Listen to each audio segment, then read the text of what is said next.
आज हम आपको कहानी बताएंगे कि रामपुर और यूपी की राजनीति पर कैसे हावी होता गया गरीब घर का लड़का। बात करेंगे आजम खान की। जी हाँ, उर्दू में तीखे तंज करके अपने राजनीतिक विरोधियों को मुश्किल में डालने वाले आजम खान खुद कानूनी शिकंजे में फंस गए और लंबी कानूनी लड़ाई के बाद आखिरकार रिहा हो ही गए। एक मध्यवर्गीय परिवार में पैदा हुए आजम खान ने 1970 के दशक में अलीगढ़ मुस्लिम यूनिवर्सिटी से कानून की पढ़ाई की। यही के छात्र संघ में सियासत का ककहरा सीखा। इंदिरा गांधी ने जब देश में आपातकाल लगाया तो वो जेल चले गए।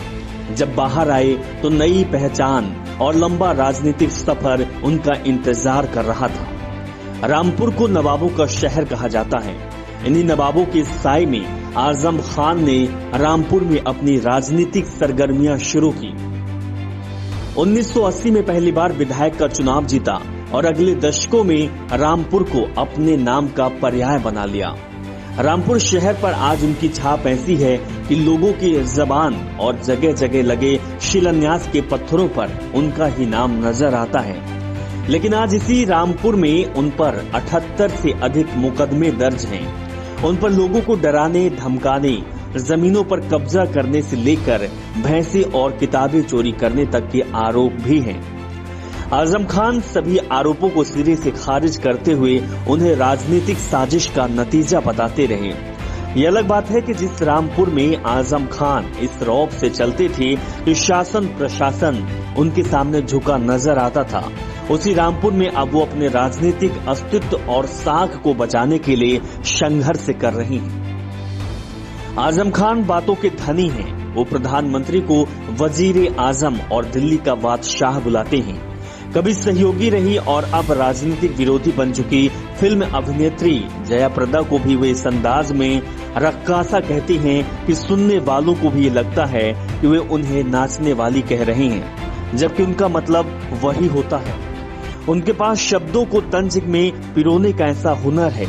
उनके चाहने वाले सुनकर वाह वाह करने लगते हैं और वो उनके निशाने पर होते हैं तो बिलबिला उठते हैं।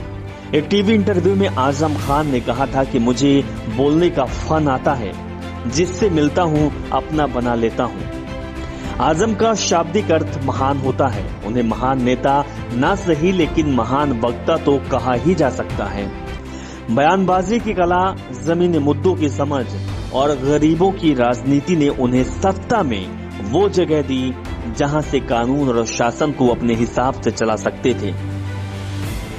रामपुर की राजनीति और इतिहास में दिलचस्पी रखने वाले सर्जन डॉक्टर शाहिद महमूद उनकी कामयाबी का श्रेय उनकी मास अपील को देते हैं। वो कहते हैं कि आजम खान रामपुर के मोदी हैं। उनके पास तथ्यों को अपनी सहूलियत के हिसाब से पेश करने की कला है। उन्होंने यहाँ नवाब परिवार के खिलाफ लगातार बोल बोल कर जन समर्थन हासिल किया और यहाँ की राजनीति से नवाब परिवार को हटाकर खुद काबिज हो गए। वो कहते हैं कि आजम की कामयाबी की बड़ी वजह जनता की भावनाओं पर उनकी पकड़ है।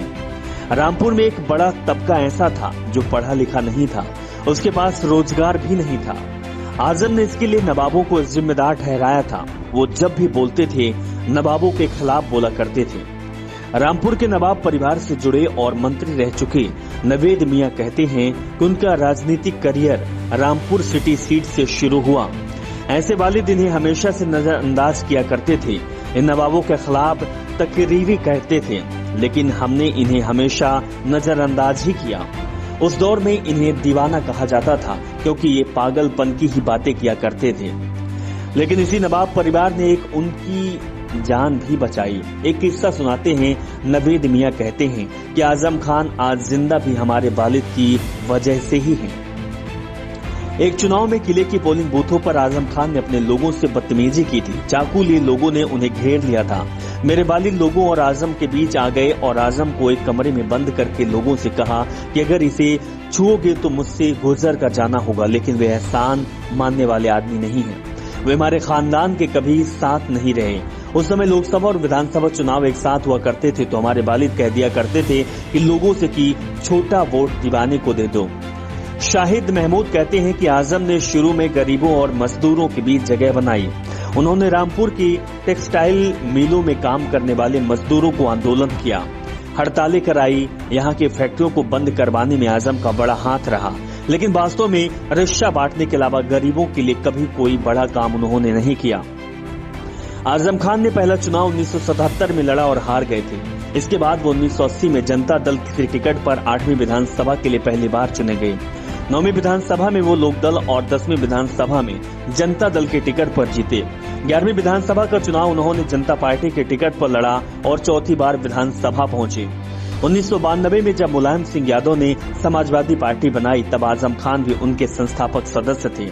आजम तब से इसी पार्टी के टिकट पर रामपुर से विधानसभा का चुनाव जीतते रहे और साल 2003 में उन्हें मुलायम सिंह की सरकार में कैबिनेट में जगह भी मिली। शाहिद महमूद बताते हैं कि आजम खान रामपुर में 2 बार चुनाव हारे हैं। 1977 में आजम खान पहली बार मंजूर खा उर्फ शन्नू खा के खिलाफ लड़े और हार गए। इसके बाद उन्होंने लगातार चुनाव जीते, लेकिन 1997 में कांग्रेस उम्मीदवार अफरोज अली खान ने उन्हें पटखनी दे दी। 2009 में वो वक्त भी आया जब आजम पार्टी से अलग हो गए और खुले तौर पर कहने लगे कि मुलायम ने मुझे पार्टी से निकाला है। मैंने पार्टी छोड़ी नहीं है, लेकिन पार्टी ने उनका अलगाव लंबा नहीं रहा। वो 2010 में फिर से समाजवादी पार्टी से जुड़ गए। आजम खान ने रामपुर में पैदा हुए आजादी के आंदोलन के नेता मोहम्मद अली जौहर के नाम का इस्तेमाल अपनी राजनीति को आगे बढ़ाने में खूब किया। वो रामपुर के लोगों से कह रहे थे कि नवाब परिवार ने अलीगढ़ आंदोलन के नेता और खिलाफत आंदोलन से जुड़े रहे मौलाना अली जौहर ने धोखा किया और ब्रितानियों का साथ दिया। उन्होंने मौलाना जौहर के नाम पर जौहर ट्रस्ट स्थापित की और इसी के तहत रामपुर में 78 हेक्टेयर भूमि पर मौलाना जौहर यूनिवर्सिटी स्थापित की। उन्होंने साल 2005 से यूनिवर्सिटी बनाने के प्रयास भी शुरू किए। इस यूनिवर्सिटी का शिलान्यास तत्कालीन मुख्यमंत्री मुलायम सिंह यादव ने 18 सितंबर 2006 को किया था। इस दौरान यूपी सरकार के सभी मंत्री रामपुर में मौजूद थे। जौहर ट्रस्ट के 7 सदस्यों में से 5 उनके परिवार के लोग हैं। ट्रस्ट से जुड़े अन्य लोग भी यहाँ तो आजम खान के रिश्तेदार हैं जो बेहद करीबी हैं। वो आजीवन यूनिवर्सिटी के चांसलर हैं। उनकी पत्नी और राज्यसभा सांसद तंजीन फातिमा और बेटी और सपा विधायक अब्दुल्ला आजम भी यूनिवर्सिटी से जुड़े हैं। आजम खान का आरोप है कि उन्होंने इस यूनिवर्सिटी के लिए जमीनों पर कब्जे किए। रामपुर के जिलाधिकारी अंजनेय कुमार सिंह बताते हैं कि यूनिवर्सिटी करीब 78 हेक्टेयर भूमि में बनी है, जिसमें 38 हेक्टेयर के करीब जमीन है तो सरकारी या शत्रु संपत्ति है या दलितों के अनियमित के रूप में ली गई है। जिलाधिकारी बताते हैं कि जो बाकी 40 हेक्टेयर जमीन है वो भी अधिकतर अनियमित करने के लिए ही आजम खान का नाम आया हुआ है।